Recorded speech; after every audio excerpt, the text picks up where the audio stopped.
है दोस्तों, इस वीडियो में हम बात करेंगे एक आर्टिकल पर, जो आर्टिकल है गुरु संत युग प्रवर्तक और हमारे भक्तिकालीन समय के संत रविदास पर, जिनके विचार और जिनके कुछ वचनों पर हम प्रकाश डालेंगे। और ये आर्टिकल जो है ये लिखा गया है आचार्य प्रशांत के द्वारा। तो चलिए शुरू करते हैं, इस आर्टिकल को देखते हैं कि इस आर्टिकल में क्या कहा गया है।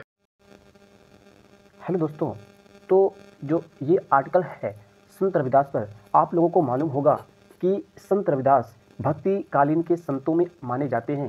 इनका जो समय काल था वो 14वीं शताब्दी से 16वीं शताब्दी के आसपास माना जाता है। उस समय इन्होंने और अधिक जो अन्य संत थे, उन संतों ने वेदांत को भक्ति के माध्यम से प्रचार प्रसारित करने के लिए काम किया और धर्म सुधार में अपनी भूमिका निभाई। उस समय जो संत रविदास थे, इन्होंने अपने भजनों में, अपने दोहों में, अपने साखियों में इन्होंने वेदांत को प्रचारित करने के लिए अच्छा काम किया। तो आज बात करते हैं, इनका एक भजन है। सबसे पहले हम इनकी भजन की बात करेंगे, भजन गाएंगे। भजन गाने के बाद हम इन पे कुछ लेख पढ़ेंगे।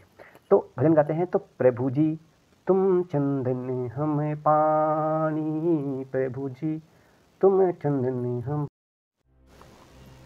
प्रभु जी तुम चंदन हम पानी, प्रभु जी तुम चंदन हम पानी, जाकी अंग अंग बाश समानी, प्रभु जी तुम चंदन हम पानी, प्रभु जी तुम चंदन हम पानी, प्रभु जी तुम घन बने हम मोरा, जैसे चितवत चंद चकोरा, प्रभु जी तुम घन बने हम मोरा, जैसे चितवत चंद चकोरा, प्रभु जी तुम दीपक हम बाती, प्रभु जी तुम दीपक हम बाती, जाकी ज्योति बरे दिन राती, प्रभु जी तुम चंदन हम पानी, जाकी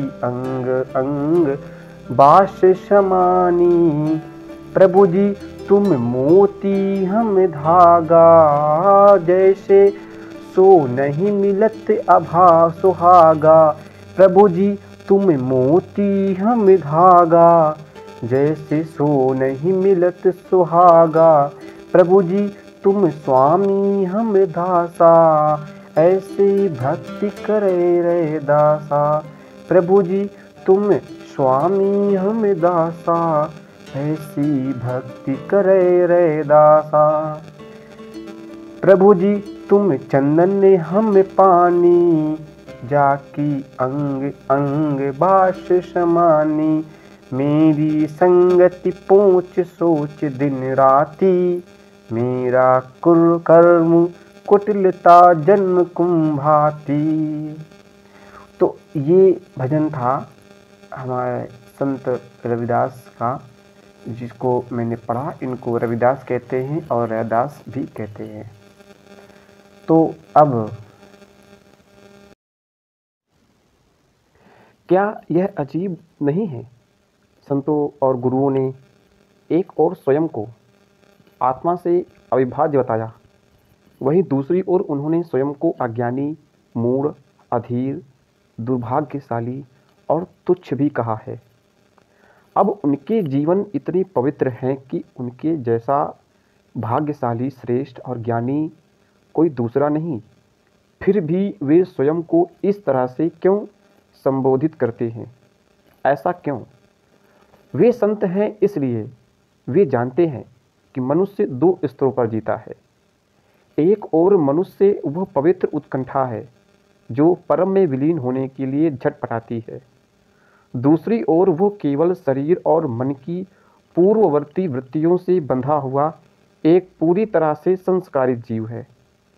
संत स्पष्ट रूप से इस शरीर और मन की संरचना को देख लेते हैं और पूरी ईमानदारी से स्वीकार करते हैं कि शरीर के स्तर पर सभी निम्न ही हैं। जब संत रविदास यह कहते हैं कि वे तथाकथित छोटी जाति में जन्मे हैं, तो वे वास्तव में अपनी जात की बात ही नहीं कर रहे होते। संत किसी भी जाति और वर्ग की सीमाओं से परे होते हैं। वे जन्म से मिले शरीर को अपनी सच्चाई नहीं मानते।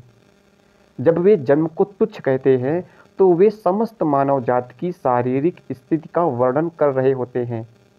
वे यह कह रहे हैं कि केवल वही व्यक्ति जो शरीर की पुरानी आदतों में फंसे रहने की प्रवृत्ति को स्पष्ट रूप से देख पाता है, उससे मुक्त हो सकता है। जो अपने ज्ञान पर अभिमान करता है, जो अपनी बुद्धिमत्ता से भरा हुआ है, वो सत्य की ओर बढ़ ही नहीं सकता। वही जो विनम्र है, जो सबसे निचले स्थान पर बैठने को तैयार है, जो कतार में सबसे अंत में खड़े होने को तैयार है, वही वहाँ पहुँच सकता है। विनम्रता संतत्व की पहचान है। यह अपनी कमजोरियों को स्वीकार करने की ईमानदारी से आती है। लेकिन आम आदमी अपनी कमजोरियों को स्वीकार करने से डरता है। यह उल्टी हास्यास्पद स्थिति है। सामान्य व्यक्ति यह दिखाने का प्रयास करता है कि वह पूर्णतया समर्पित, श्रद्धालु, भक्ति में लीन, सत्य के प्रति समर्पित है, जबकि सच्चाई यह है कि वो सत्य से सबसे अधिक दूर होता है। उसका जीवन ही इस विरोध का प्रमाण है।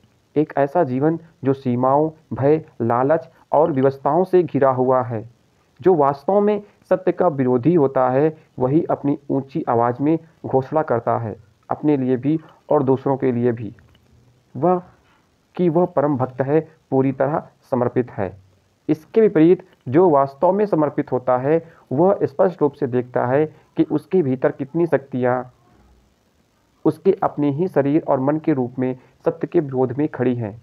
उसकी प्रत्येक रक्त की बूंद, उसकी प्रत्येक विचार लहर, छोटी बड़ी सभी गतिविधियाँ सत्य के विरुद्ध प्रवाहित हो रही हैं। इसलिए वो हमेशा जमीन से जुड़ा रहता है, अपनी कमजोरियों और सीमाओं के प्रति पूरी तरह सचेत। शरीर को देखिए, हम सहज ही शरीर के एकाधिपत्य में विश्वास कर लेते हैं। रक्त कह रहा है कि मांस कह रहा है, मन कह रहा है मैं हूँ, केवल मैं ही हूँ, मेरे अलावा कोई सत्य नहीं, और विचार नहीं। वे और विचार कह रहे हैं, भावनाएं कह रही हैं हम हैं, हमारे अलावा कोई सत्य नहीं। केवल संत ही यह देख सकता है कि यह जीव पैदा होता है, उसे अपने अस्तित्व की सच्चाई पर पूरा विश्वास होता है। जीव के लिए सत्य यही है, उसका शरीर, उसका संसार, और यदि यही सत्य है तो फिर किसी अन्य सत्य की आवश्यकता ही क्यों। इसलिए संत दोनों तरह से बोलता है। ये दोनों दृष्टिकोण एक दूसरे के विरोधाभासी लग सकते हैं, लेकिन वास्तव में है नहीं। संत अत्यधिक प्रेम और उत्कटता के साथ अपनी परम सत्ता के साथ एकता को व्यक्त करता है। साथ ही वह अपनी ही निर्ममता के साथ शरीर की तुच्छ वृत्तियों को स्वीकार करता है। संत रविदास के प्रति सच्ची श्रद्धांजलि तभी होगी जब हम समझ पाए कि सत्य की स्वीकृति हमेशा असत्य के निषेध के साथ आएगी। सत्य प्रकाश है और प्रकाश का कार्य है जिस पर वह पड़ता है उसकी वास्तविकता को उजागर करना।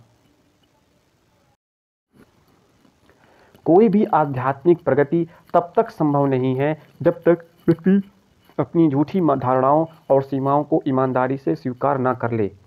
जो यह दावा करते हैं कि वे पहले से ही पूर्ण हैं, वे आध्यात्मिक पथ पर कभी आगे नहीं बढ़ सकते। आंतरिक प्रगति केवल उनके लिए है जो यह स्वीकार नहीं करते हैं कि मनुष्य जैसा जन्मता है, जीता है और मरता है, उसमें बहुत कुछ गलत है।